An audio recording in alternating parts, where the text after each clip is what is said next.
Jokowi baik dalam arti apa yang Anda maksud baik itu?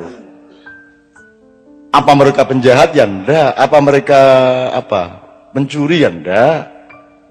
Mungkin ada kekeliruan-kekeliruan kecil, ada kerasuan-kerakusan kecil, ada kekalahan terhadap nafsu, ada rasa tidak tahu malu menawar-nawarkan diri, yaitu itu urusan lain.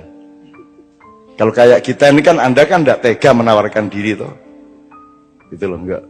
Aku loh. Apik loh tadi presiden aku loh. Wis to, percaya kowe ya. Aku sok blusukan aku. Gitu.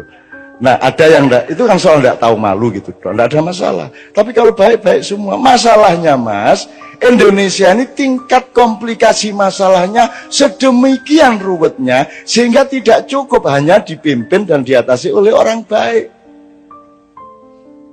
Nek wong apik tok malah Mas. Yo apik, kuat, sekti, ra iso ditembak, ora iso sedih, rada edan, wani nekat, karo Gusti Allah cedhak, ngono Mas. Nek ora lengkap kuwi ra iso Mas.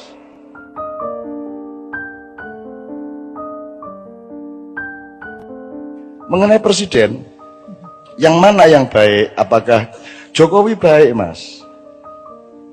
Baik. Prabowo baik. Sapa meneh liyane?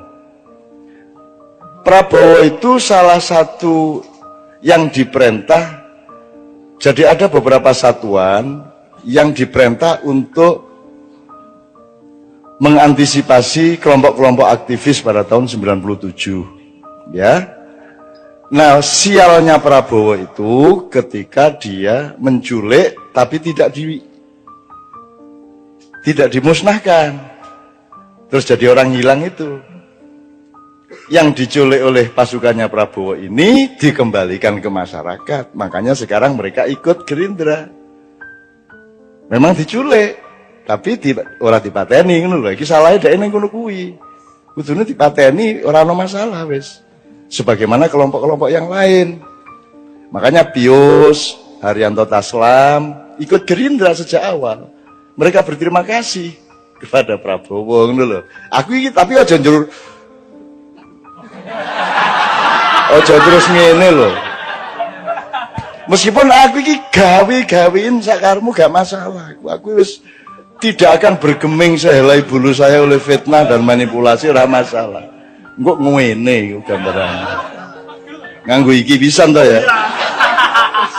Persis ngene iki. Ya ora apa-apa lah. Kalau orang miskin butuh kiriman makanan kan wajar. Atau kalau nggak dikirimi makanan, ya makanan yang ada di tetangganya diambil, ya nggak apa-apa. Saya anggap itu kan karena saking butuhnya. Arep njaluk ora wani kan begitu. Ya wis ora apa nggon kono. Teman-teman bilang mbok dituntut, Cak. Lho nek aku nuntut orang yang Prabowo tak tuntut, sambrek tak tuntut. Semua yang saya alami di Indonesia ini tak tuntut kabeh wong dengan pasal apa? Perbuatan tidak menyenangkan. Endi sing nyenengno? Aku takon sing nyenengno ndi? Jadi seluruh instansi tak tuntut dengan pasal perbuatan yang tidak menyenangkan itu. Iki ono pasal opo iku? Kaya kowe iki nyenengke wae kan gitu. Walah Jan. Ya wis ora apa-apa, makanya kita ini kan enggak mau jadi Indonesia gitu loh. Kita tuh enggak mau jadi Anda nonton TV, Anda lihat apa itu kan, kita tuh bukan enggak punya harga diri, kita bukan enggak punya nasional, kita tuh memang enggak mau jadi orang Indonesia. Asal sudah bintang sinetron ini kudu mancung toh. Ya toh kudu mancung, kudu kuning, ya toh. Jadi kita tuh enggak mau jadi orang Indonesia di bidang apa saja. Politiknya juga enggak mau. Politik seperti Indonesia yang pernah dicontohkan oleh bapak-bapak, mbah-mbah kita kan enggak mau toh. Kan enggak mau kita. Sampai Sabrang tak kasih kabinet Mojopahit coba. Tak kasih daftar kabinet Mojopahit Sabrang itu. Lawyer iki apa cara Mojopahit itu? Saiki ora kok kowe mau.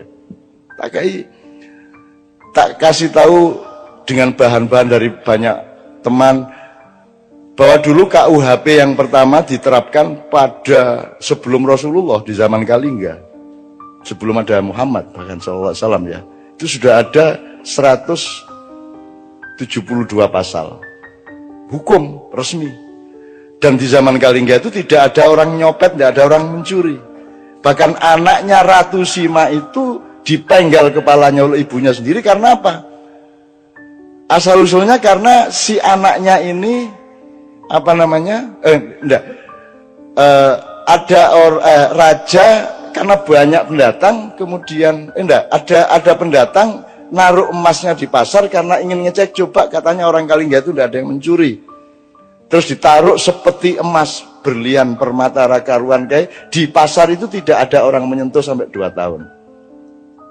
Sampai akhirnya datang anaknya Ratu Sima itu, kemudian opo koyong ini dipamer-pamer ke. Ora kodal wong Kalingga jujur-jujur ora pengin mas koyong ngene iki wis sugih kene gitu ya. Dia karena dia mengejek itu dan kemudian menendang-nendang barang itu, dia dipenggal oleh ibunya karena tidak boleh juga itu menghina orang lain. Menghina saiki pokok internet di sini hinaan kabeh. Semua hinaan, semua kepengecutan, semua orang yang tidak berani bertarung depan. Internet adalah tempat di mana kita bisa ngirim rudal kapan saja kepada siapa saja tanpa identitas, kan gitu. Ya serah apa lah. Ini adalah peradaban pengecut. Gitu. Nah, jadi teman-teman sekalian, kita memang tidak mau jadi orang Indonesia. Politik Indonesia apa? Wong di amandemen UUD 45. Kita tidak punya orang tua di negara kita ini, tidak punya panembahan, tidak punya parentah agung, tidak ada MPR seperti dulu. Kita tidak punya punokawan, coba. Kita tidak punya pembagian tugas antara lembaga negara dengan lembaga pemerintah, sebagaimana Hayam Wuruk sama Gajah Mada. Gajah Mada itu eksekutif, dia Perdana Menteri. Judulnya Mahapatih. Kalau Hayam Wuruk itu kepala negara. Tidak boleh sama kepala negara sama Perdana Menteri, tidak boleh. Kan kita tidak usah pakai presidensial apa parlementer, apa angel-angel ndolek-ndolek rono. Wong mbahmu wis duwe jelas kok. Semua yang sifatnya eksekusi dilaksanakan oleh Gajah Mada dengan institusinya, tapi policy yang menentukan eksekusi itu adalah Hayam Wuruk dengan institusinya. Jadi negara ambil policy, pemerintah melaksanakannya. Negara punya policy tapi tidak boleh melaksanakan. Perdana Menteri berhak melaksanakan tapi tidak boleh bikin policy, kan apik kuwi. Sehingga harus bermusyawarah dan mufakat terus. Sama dengan bendahara dan kasir. Kasir berhak menentukan tapi tidak bisa bayar. Bendahara bisa menentukan, tidak bisa bayar. Kalau kasir bisa bayar, tidak bisa menentukan. Sehingga harus terus-menerus ada kerjasama bersuami istri antara bendahara dengan kasir. Jadi kita memang tidak mau jadi orang Indonesia kok. Mana coba? Mana Indonesianya tuh mana? I love Indonesia. Menyatakan cinta nang Indonesia orang nggo bahasane dhewe coba.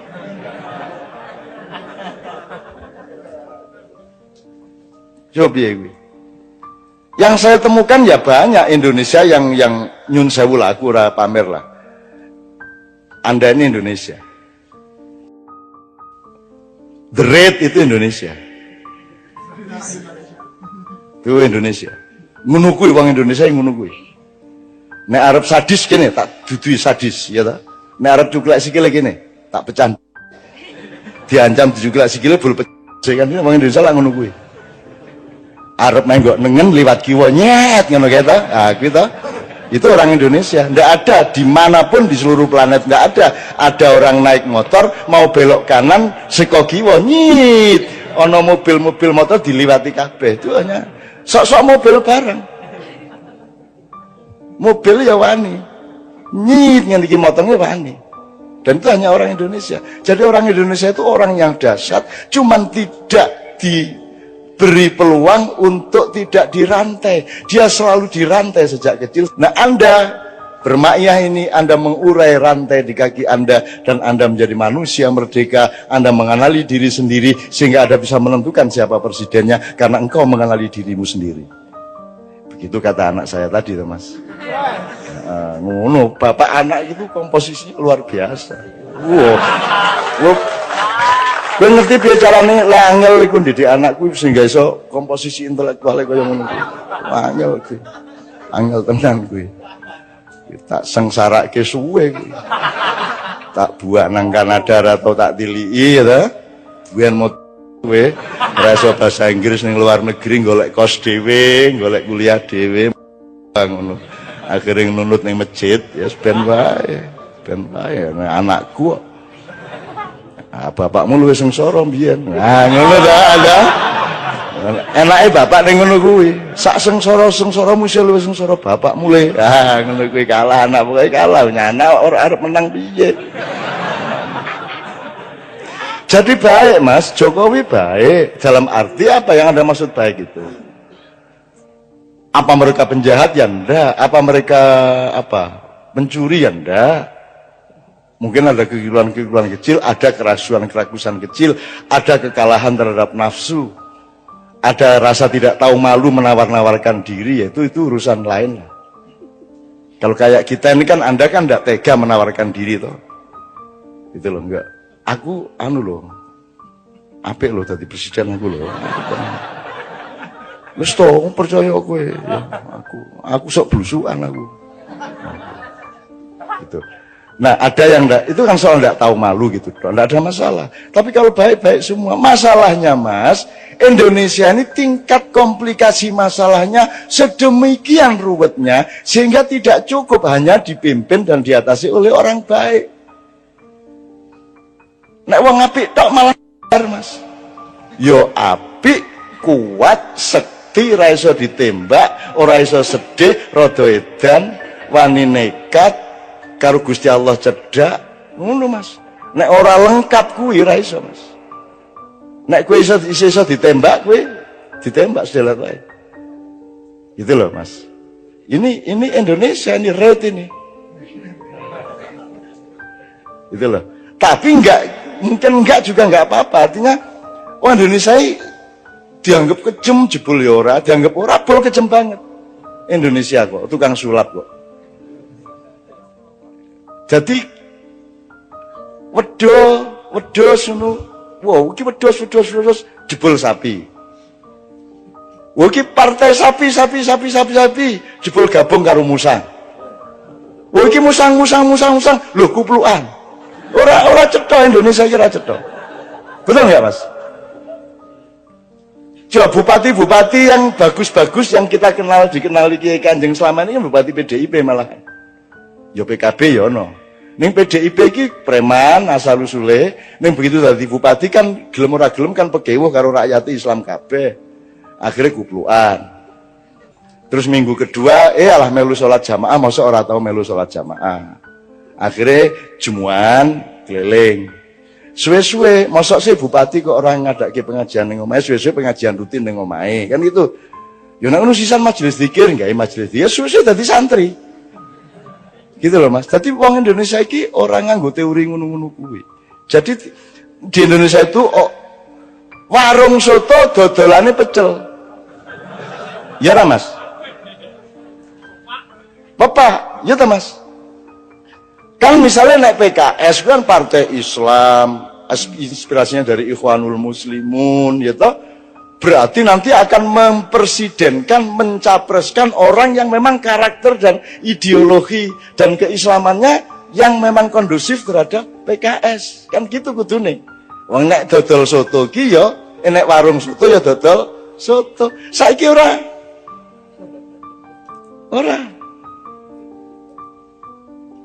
Gitu loh. Saiki iki sapa wae iso karo sapa wae. Sapa wae iso dadi apa wae. Kan ngono to, Mas. Sing dadeni sing endi ngono wae to. Gitu loh, Mas. Jadi kalau yang disebut kebaikan pribadi baik-baik semua, sapa sing ndak baik? Ya sopan, ya apik, ya pinter. Tapi kan masalahnya tidak sesederhana itu di Indonesia. Kita ini membutuhkan pemimpin yang menurut teori yang kita tahu. Tapi kalau Allah mau bikin sesuatu yang di luar dugaan kita, ya mau apa? Gak ingin kok kungfu panda sing dadi presiden. Kata ora iso apa-apa jebul sing dibutuhke malah sing ora iso apa-apa arep piye kowe? Misale bal-balan iki kok ora ana iki ana pemain siji kok ora melayu to. Ming mlaku rono mlaku rene pemain lawan kan bingung. Iki kok pemainnya ora tau nguber bal, ora tau dikai bal kan lawan bingung. Nah, ketika lawan mulai mikir bingung, ada pemain lain tiba-tiba nerobos masukin bola, kan bisa gitu. Hidup ini sangat luas. Justru presidennya nggak cocok sama eskalasi pemikiran kita, mungkin ya nggak ada masalah. Arpiye, Gusti Allah karena para ngopo gue. Mulanya makanya ridho sama Allah supaya kita diridhoi sama Allah. Kalau menurut pikiran kita ya angel sekolah. Anak sekolah untuk lulus setengah mati di les-lesno.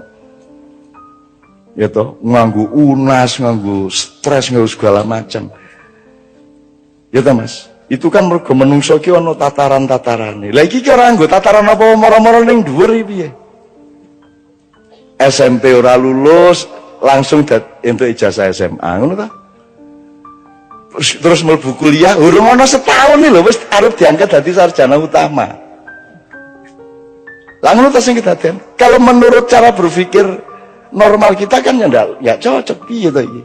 Tapi mau bagaimana? Kalau Allah terus naruhnya seperti itu, makanya ini bulan-bulan sangat penting. Ini bulan-bulan sangat penting. Menurut saya Anda enggak usah repot-repot. Kan sekarang sudah jelas. Tak dukung pilihanmu, asal pilihanmu loh ya. Ora dipilih ki lho ya. Ora dipilih ki lho ya. Kowe dipilih ki ora? Dipilih ki anak dipilih ki ngapa kowe milih bojo kowe ora dipilih ki kok presiden dipilih ki. Tapi ya ndak apa-apa kowe arep kowe kanggo mulai dudu politik, kanggo wong Indonesia ngono ya dudu politik toh. Apakah kalau ada money politik kowe dikai 50.000 terus kowe dianggap menjual kedaulatan ya ora. Nek kanggone rakyat kecil lho, ana wong meneng-meneng ngekeki 50 njaluk dicoblos ya wis tak coblos. Ngono ta mengat. Itu bukan peristiwa politik, itu peristiwa kebaikan hati. Bukan money politik bagi mereka. Ana wong meneng-meneng wis enak-enak nyanyi, turu sore-sore ditekani. Pak Haji, kita capresin ya.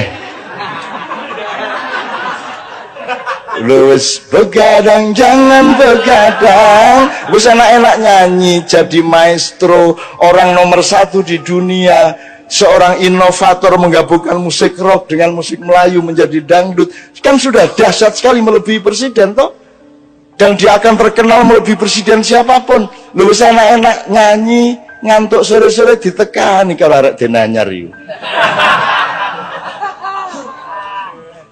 Ngampres Pak Haji. Nah, mari ngono begitu oleh 9% dilupakan. Telepon aku. Ya Allah, Cak, ngono gitu. Masya Allah, Cak, ngono ya wis. Pokoknya aku bagian ngono-ngono kuwi. Sebagian ngono-ngono kuwi. Aku nek pas ning Yojo ora apa-apa, aku pas tahun ning Mesir telepon Pak Haji ya zaman Inul kae. Aku pas neng Kairo ditelepon, Masya Allah Cak, ini masalah Inul ini, Masya Allah bangsa kita ini ya Allah. Kok begini tawa wong ngomong. Iya anak ini mau nangis Ustaz, Masya Allah. Soalnya ini di Kairo dan pakai celang. Bongkok ya aku gak sembayar ya ini. Orang baik sekali, orang Mairama itu orang baik sekali. Saya sering nangis sama dia berdua ngerasain ini itu. Itu orang baik sekali. Sedemikian baiknya Roma Irama itu. Dan orang sebaik itu jangan jadi presiden. Ngerti ya? Ngerti ya Mas ya? Jadi parametermu salah. Yang dibutuhkan tuh kelengkapan karakter yang berlabirin-labirin. Wah iki kudu dadi pawang, kudu dadi macam-macam wis pokoke ya satrio itu lengkap juga ya, intelektual ya, jagoan ya apa. Ning ya pinandito nek jarine Ronggo Warsito. Pinandito artinya dia juga seorang negarawan, dia juga punya kebijakan, dia punya wisdom, dia punya rohani, dia punya apa namanya?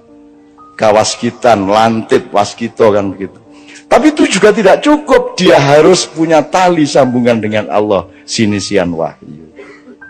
Aneh Gusti Allah iki arep ngkai wahyu sapa apa nyambung karo sapa? Arep-arep dhek. Arep ngopo kowe? Upama presidennya sekolah ndong ya ben wae. Nyewa gitu kan, sewa 5 tahun. Upamane njur rong sasi kok orang genah santet, ngono kan. Upamane lho ya. Jadi menurut saya Anda jangan jadi beban, semua itu jangan jadi beban. Andaikan pun Anda punya ketidakenaan sama kiri kanan ke orang nyoblos, ya wis kowe nang TPS coblosan sakarepmu. Kowe arep milih sapa kuwi padha apike kok. Padha wae. Nek soal mengatasi masalah, ora iso ngatasi masalah. Brang, tolong nanti kalau ada waktu ngomong mengenai konsep mudzakkar muannas, feminin dan maskulin, karena presiden Indonesia itu harus muannas, harus feminin, harus mau ditekan-tekan oleh Amerika. Makanya sebelum jadi presiden itu sowan ke kedutaan besar Amerika. Karena kita ini provinsi keberapa, negara bagian keberapa, Brang? Itu kalau Prabowo terlalu maskulin, tidak disukai, kan gitu kan? Dia maskulin, dia yang nek maskulin ini segala sesuatu sing menanam, yang mengambil keputusan dan menanam, gitu. Nek feminin tuh yang ditanami, cetok tak gue? Ngalami tuh gue? Kejaba imam ora pahami. Nah, Indonesia itu kerjanya ditanami oleh infiltrasi pemikiran IMF, Yahudi apa saja, kita tinggal mau. Freeport diperpanjang sampai tahun 41 segala itu kan karena kita feminin. Nah, presiden kita besok harus feminin, dalam arti yang akan didukung oleh sekutu internasional itu yang feminin, bukan wong ngene-ngene njur kuru ora. Feminin itu artinya dia tidak akan bersikap nasionalistik. Dia tidak akan mengatakan go to hell with your aid. Amerika disetrika, Inggris dilengges. Nek wani ngomong ngono langsung disikat kowe. Iku zaman Bung Karno biyen. Makanya Bu Mega harus cari orang yang kayak bapaknya. Kalau ndak seumur hidup beliau akan menyesal. Karena bapaknya sudah menangis-nangis. Sekarang ini nun kandalono anakku.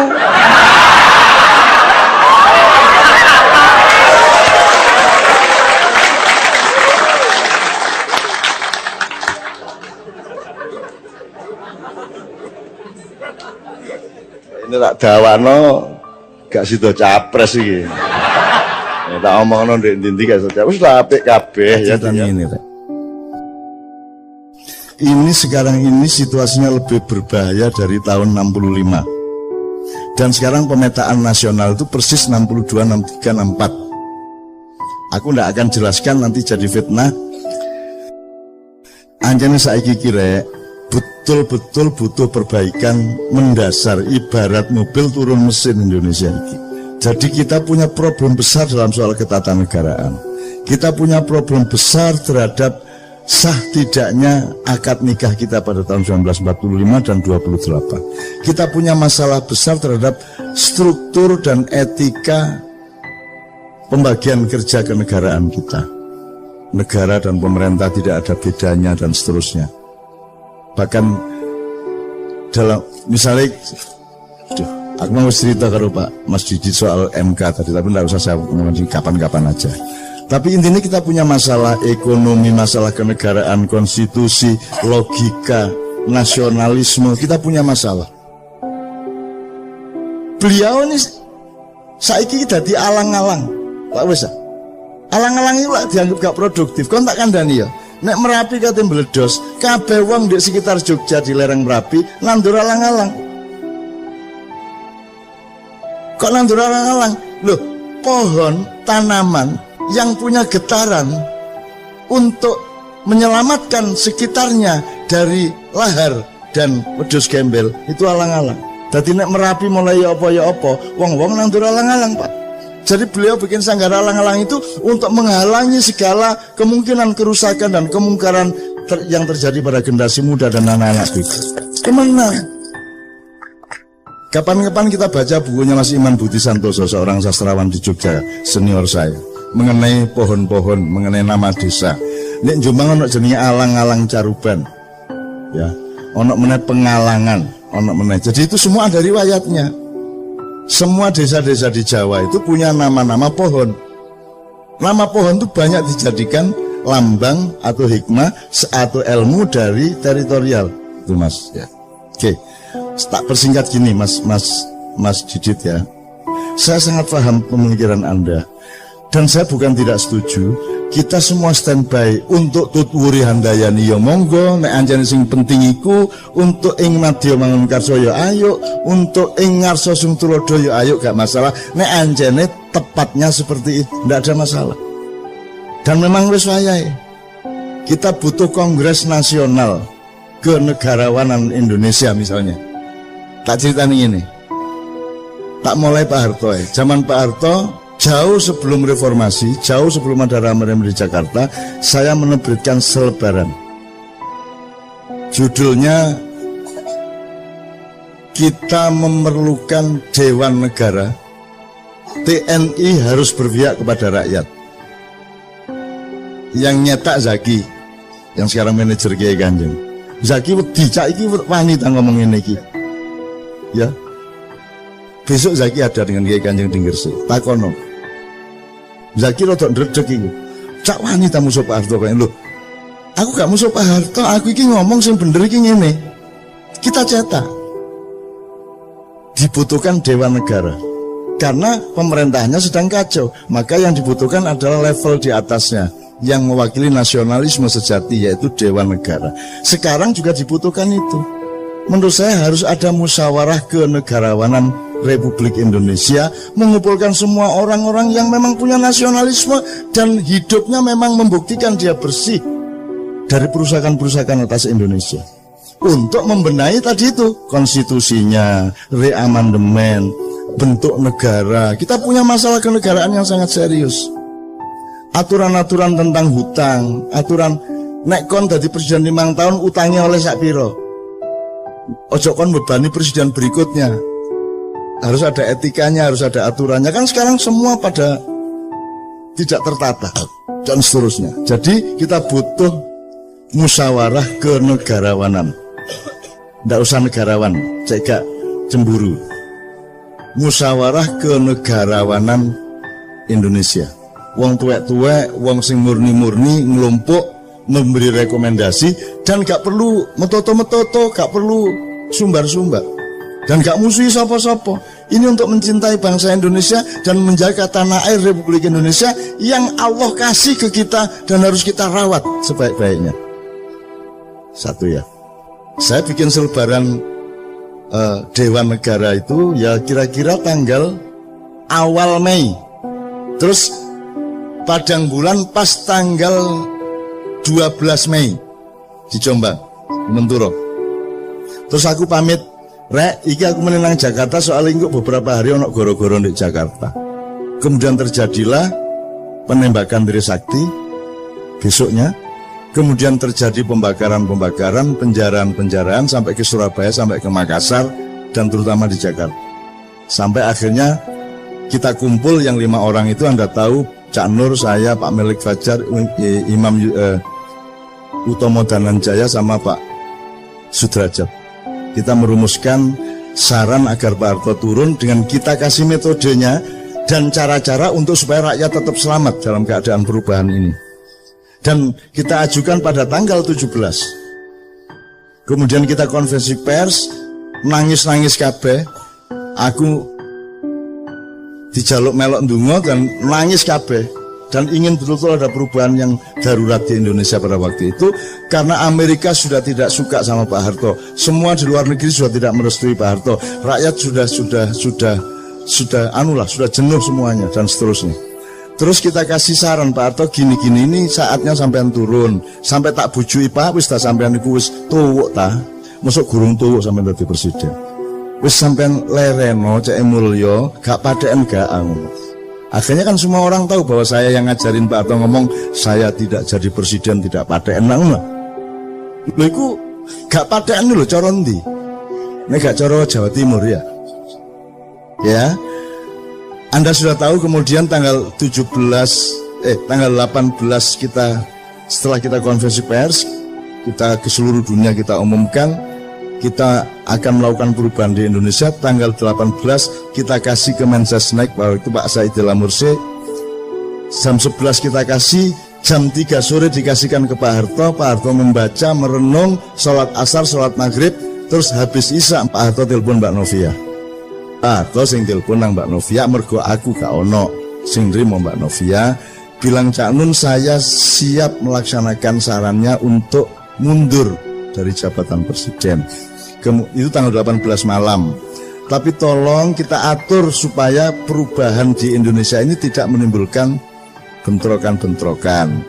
Kalau bisa besok kita ketemu berenam dari 5 orang yang menandatangani surat saran kepada Pak Harto bersama Pak Harto. Tapi Pak Harto mengatakan, Cak, mbok tolong ngajak orang-orang tua supaya 3 aja supaya jumlahnya 9. Akhirnya Gus Dur kita ajak, Pak Ali Yafi kita ajak, dan satu lagi saya lupa. Siapa ya?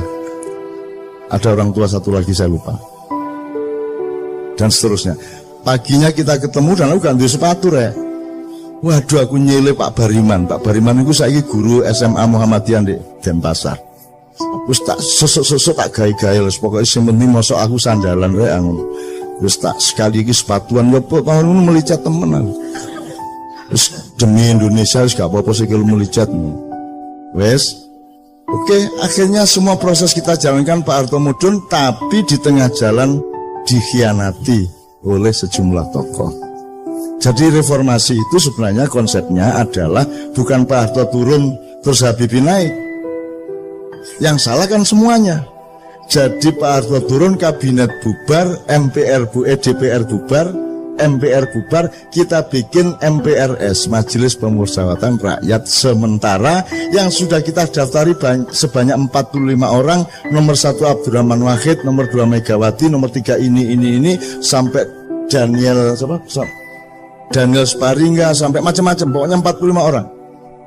Cak Nur Kholis Majid, terus macam-macam sing kita perhitungkan cukup reformis. Jadi seharusnya Pak Harto turun tanggal 21, terus kita resmikan ada Majelis Permusyawaratan Rakyat Sementara dan langsung bersidang 45 orang menentukan kepala negara sementara yang langsung kita tugasi untuk membuat pemilu secepat-cepatnya, paling lambat antara 6 bulan sampai 1 tahun. Sehingga kita clean betul, kita resiki betul, dan kita bikin sesuatu yang baru. Dan itu kita perlukan sekarang sebenarnya. Tapi saya cerita dulu yang soal Pak Harto. Kemudian ini dikhianati tengah jalan, akhirnya Habibie yang naik, dan Anda tidak pernah tahu dan tidak pernah ada yang meneliti, dari UNER pun tidak ada yang meneliti siapa yang sebenarnya menyusun kabinet, siapa yang waktu itu bermain. Kalau sing takon aku yang menengahi, masuk gak ditakoni tak kandak-kandak no. Itu ya. Faktanya semuanya jelas. Sampai sekarang dipersoalkan tim mawar sing apa segala macam, itu pada waktu tanggal belasan Mei waktu itu. Itu semua juga ada ceritanya. Nek awakmu tahu nang Padang Bulan zaman itu sampean rulah ceritanya. Ya, pada waktu itu siapa yang datang ke sana, saya lindungi sejak dari Juanda. Aku nyusul di Juanda itu, aku mlebu pesawat. Jadi dia mlebu pesawat ono aku. Loh, kok di sini Cak? Oh iya re, kepala bandara ya. Mboyo apa ceritanya, pokoknya aku ndek ngarepe pesawat iku, ndek ngarepe lawang dibuka terus ono ondo mudun iku, aku ndek kono. Soalnya aku nyusul ndek bandara malah masalah. Engko diketok uang, ketok wartawan segala, aku langsung ndek pesawat itu. Carane runu ya apa urusanku. Kemudian teman sekalian, ada satu lagi, ada saat-saat darurat di mana PDIP pasti menang untuk memilih Megawati jadi presiden pada periode sesudah Habibie. Tapi wong Islam ya wis gatel, wis gak kuat. Islam ya wis kudu berperan. Maka orang Islam mencalonkan Pak Habibie. Iki karo-karone gak siap untuk kalah. Nek wong Islam kalah, wong Islam yo gak ikhlas. Nek PDIP kalah, PDIP yang ngamuk. Maka kita inisiatif. Dalam satu hari saya menemui P3 ketuanya dan Golkar ketuanya, karena besok akan memilih presiden di MPR untuk memilih Habibie atau Megawati. Pokoknya tidak lama, 20 menit sama setengah jam. Terus saya malamnya datang ke Pak Harto. Saya minta Gus Dur rapat dulu di rumah Gus Dur. Gus, iki wayahe wong tuwek sing mimpin saiki. Nek sing mimpin wong loro iku engko sing iki gak trimo, sing iku gak trimo. Kudu sampean sing maju. Sampean iku sultane. Karena Gus Dur bilang, "Cak iki nek ketoke sing cocok Sultan Jogja." Soalnya nek Mega engko yo ngamuk, wong Islame engko nek Habibie yo ngamuk, wong PDIP ne ketoke sing netral Sultan. Aku ketemu Gus Dur awan-awan. Terus aku ngono, "Gus, nek Sultan aku gak melok nyewangi lho, Gus. Aku ro Sultan Jogja lho. Nek menurut aku durung wayahe dan gak cocok. Lah nek ngono sapa cak sing netral? Ya Sultan sing luwih tuwek, sing temenan. Sapa? Sultan Abdurrahman Wahid." Loh iya Gus, sampean niku turunan ke-9 Pangeran Benowo yang seharusnya menjadi Raja Pajang setelah bapaknya yaitu Mas Karebet atau Sultan Hadiwijaya. Tapi kan sampean tidak kerasan sama konflik antara Sutowijoyo dengan bapak sampean. Terus Pangeran Benowo pergi membuat pesantren di daerah Banjarnegara Banyumas. Nah saiki wis wayahe Pangeran Benowo turunane nang istana. Sampean Gus saiki wayahe. Tuh, sadurunge aku ketika dulu saya mau mengupacarai Pak Harto untuk husnul khotimah, wiritan, sholat di masjid DPR, kan gagal Mas. Gagal tuh artinya aku gak, karena koran-koran memberitakan secara sangat dipelesetkan. Aku ngomong ikrar husnul khotimah, nah Islam pakai husnul khotimah tuh konsep utamanya, tapi di koran nulisnya pertobatan nasional Soeharto. Loh, duduk pertobatan nasional husnul khotimah. Dan Allah yang nawari husnul khotimah iku mergo nek uangku ya elek barang. Maka dikei akhir yang baik, husnul khotimah. Akhirnya aku muring-muring, pertemuan saya batalkan di DPR pada arek maknya wis ambrek teko ndek kono. Saya bilang sama wartawan, pertemuan saya batalkan, Pak Harto saya larang datang. Terus aku telepon Pak Harto di depan mereka. "Pak, sampean gak usah rene. Sampean cukup wiritan sing iki karo sembahyang 2 rakaat saiki. Sembahyang duha. Jam 9 esok. Saudara, saya tidak akan adakan pertemuan karena Anda tidak percaya kepada proses ini. Saya persilakan Anda sekarang mengadili Soeharto. Kalau Anda berhasil mengadili Soeharto, potongan kupingku. Karo wedi aku. Waduh, nek iya temen ganti kuping gak aku. Tapi tak teka-teka to ngomong, potongan kupingku nek kon iso ngadili Soeharto. Dan Soeharto sudah siap diadili. Wis tak gaeno konsep. Saya Soeharto, mantan Presiden RI, siap untuk tidak menjadi presiden lagi. Nomor 2, saya siap untuk tidak ikut campur pada setiap pemilihan presiden. Nomor 3, saya Soeharto siap diadili oleh pengadilan negara untuk mempertanggungjawabkan tugas saya 32 tahun. Nomor 4, saya Soeharto kini siap untuk mengembalikan harta benda yang menurut pengadilan negara adalah bukan milik saya tapi milik rakyat Indonesia. Pak Harto tanda tangan. Pak Harto tanda tangan. Diwoco nggih Cak, tanda tangan langsung. Wis kari kok adili. Tuh. Akhirnya acara tak batalno. Terus aku iseng-iseng dolen nang omahe Gus Dur. Ndek Ciganjur. Tak ceritani ngene Cak. Minggu ae Pak Harto tak jake nang Masjid Istiqlal, engko sampean teni ndek kono engko dipacarakno ndek kono husnul khotimah. Loh Gus, aku gak ngongkon lho, aku gak njaluk lho Gus. Ki sampean lho sing dikarep. Iya tak Cak, wis gak apa-apa, sampean rono dhisik ngomong sampean ndek lor, aku ndek kidul. Engko aku sing nyusul Pak Harto, kok kira-kira jam 10 wis ndek Istiqlal. Ngono. Terus seneng to atiku. Seneng. Terus mari ngono wartawan nyerbu. Gus, katanya mau bawa Pak Harto ke Istiqlal, kata Cak Nun tadi di luar gini. Biasa Cak Nun wis ngono iku nek ngomong. Lho ya apa sih Gus Dur iki? Ya aku karo Gus Dur iku rek, kanca rek.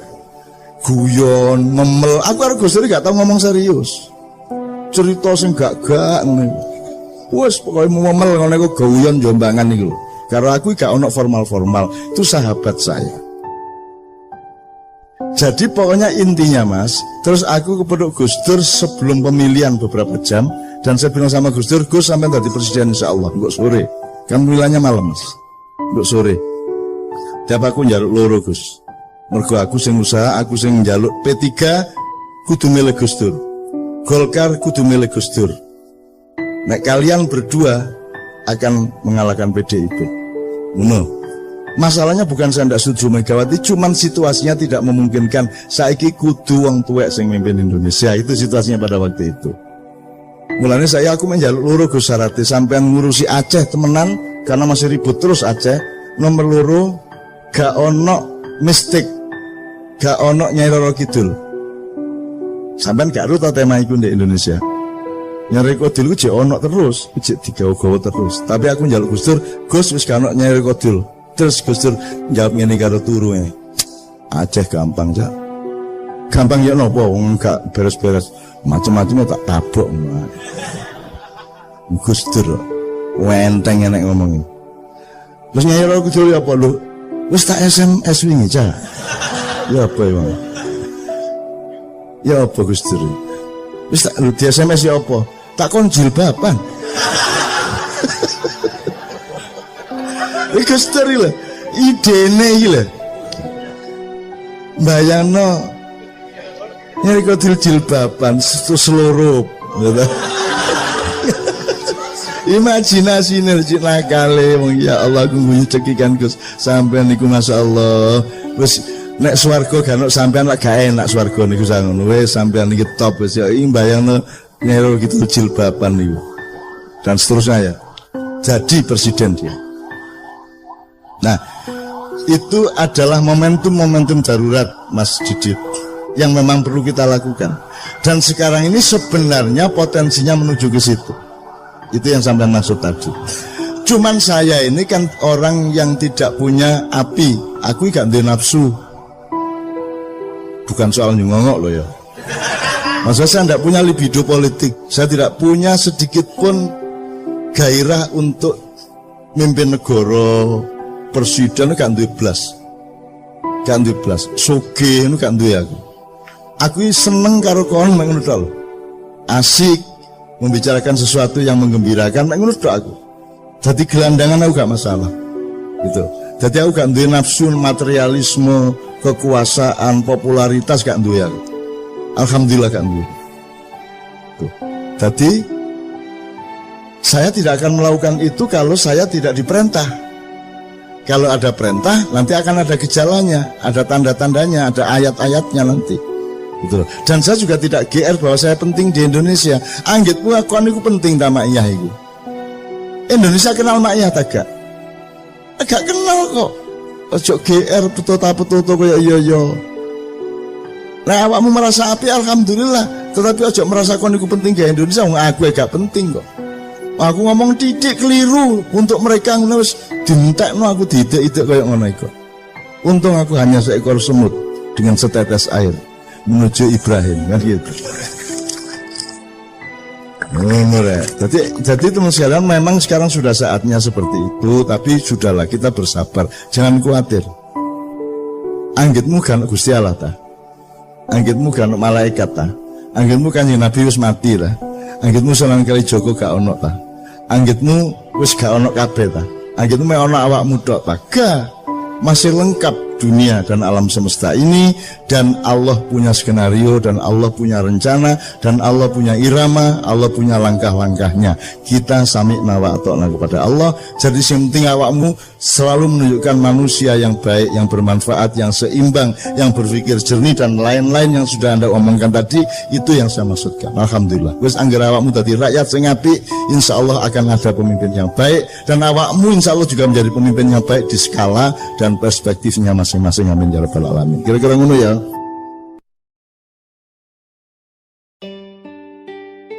Saya punya beberapa pertanyaan, tolong dicatat. Kalau ada yang bisa menjawab sekarang, alhamdulillah. Kalau tidak, jadi PR bersama. Hafal teks proklamasi? Ada yang hafal teks proklamasi? SMK sih hafal ya malahan. Ngetik SMK. Hal-hal yang mengenai pemindahan kekuasaan dan lain-lain diselenggarakan dalam cara sesama dan tempo yang sesingkat-singkatnya. Oke, wis gak apa-apa wong kancane durung proklamasi ya, gitu. Pertanyaan saya sederhana. Apa yang dipindahkan itu apa? Apa yang dipindahkan kan pemindahan kekuasaan. Maksudnya kekuasaan itu apa? Keuangan, otoritas kenegaraan, kedaulatan, emas, Seluruhnya. seluruhnya. Oke. Seluruhnya itu apa ya? Jajal sebutan. Telu ae, telu. Kedaulatan, Ya. kekayaan, Kekayaan itu apa aja? aset bangsa, kebudayaan, semuanya yang ada di Indonesia. Termasuk aspek pembentukan negara yang termasuk dalam kekayaan negara. Terus sumber daya manusia. Oke, wes gak apa-apa wes. Sebelumnya dikuasai siapa memang? Penjajah Belanda. Oke. Dipindahkan dari siapa ke siapa? Pemindahan itu dilangsungkan dari siapa ke siapa? Dari konteks realnya dari Jepang ke Indonesia. Pernah terjadi. Kapan pemindahan itu dilakukan? Ketika proklamasi. Loh, kalau sudah dipindahkan kenapa pakai akan dilaksanakan secara seksama? Berarti belum dilaksanakan. Kan teksnya gitu. Betul nggak? Teksnya akan dilaksanakan secara seksama dalam tempo sesingkatnya sehingga ketika proklamasi belum terjadi. Kapan pemindahan itu terjadi? Kapan itu terjadi? Sopo nang sopo? Nggak harus dia bisa jawab sekarang. Itu takono presiden Musa itu ya gak iso jawab. Tenang aja, gak masalah. Aku mek ngelingno kon niku duwe PR serius. Gak iso Indonesia bangkit nek kon gak ngerti bayimu iku ya apa. Ngono ya. Tak baleni. Dari siapa ke siapa tadi ada yang bilang? Dari Jepang ke Indonesia. Penjajah. Pernah Penjajah. terjadi? Pernah terjadi ini? Pernah terjadi?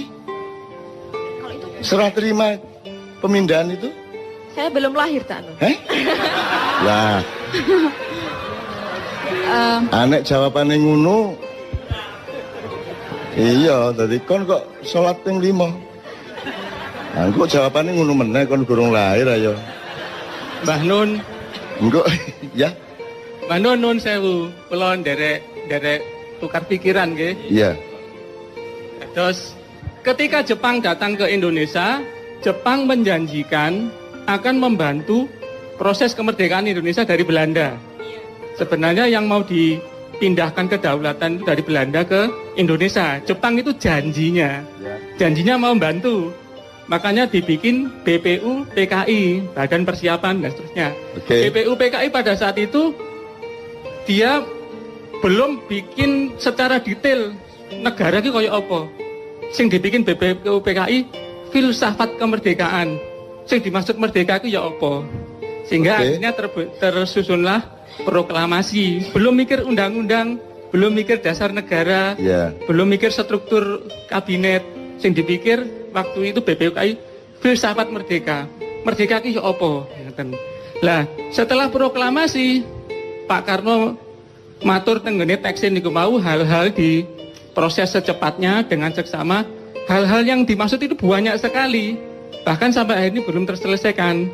Jadi setelah Jepang selesai itu kan Jepang kena bom. Jepang wis putus asa katanya ninggalin Indonesia.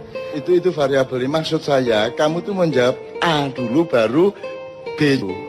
Ojo langsung kok ringkes kabeh. Jadi iku kedaden taga pemindahan itu. Pemindahan pemerintahan kedaden. Kapan? Dan terus di sidang PBB kan aslinya Indonesia kedaulatannya diakui. Ya, tapi pemindahannya dari siapa ke siapa? Dari Belanda. Apakah Belanda pernah mengakui bahwa dia menjajah Indonesia? Belanda nggak mau mengakui, di PBB Belanda nggak mau mengakui. Jadi ada terjadi pemindahan tagak, kayak kon nyerano motor nang koncomu ngono lho, ono tagak. Terjadi apa tidak? Secara teknis tidak. Lah iya, tapi terus secara apa? Secara pengakuan internasional mengakui Indonesia merdeka. Ya. Asli ini Belanda dhewe iki ya gak rela. Terus gaya apa tek iku, Man? Gawe tek iku pertama menumbuhkan filsafat kemerdekaan dan rakyat itu percaya Indonesia wis merdeka rek. Saiki Indonesia merdeka. Oke. Begitu dengan ini saya menyatakan ya, wis merdeka ta iku? menurut pernyataan Pak Karno Wis merdeka. merdeka. Terus ono PR untuk memindahkan. Nggih. Nah, apa nih PR iku? Apa PR iku? Bukan kedaulatan, wis diproklamasikan kok ono PR, kok ono. Wis soal kedaulatan NKRI sudah beres dengan alinea pertama. PR yang belum selesai pada saat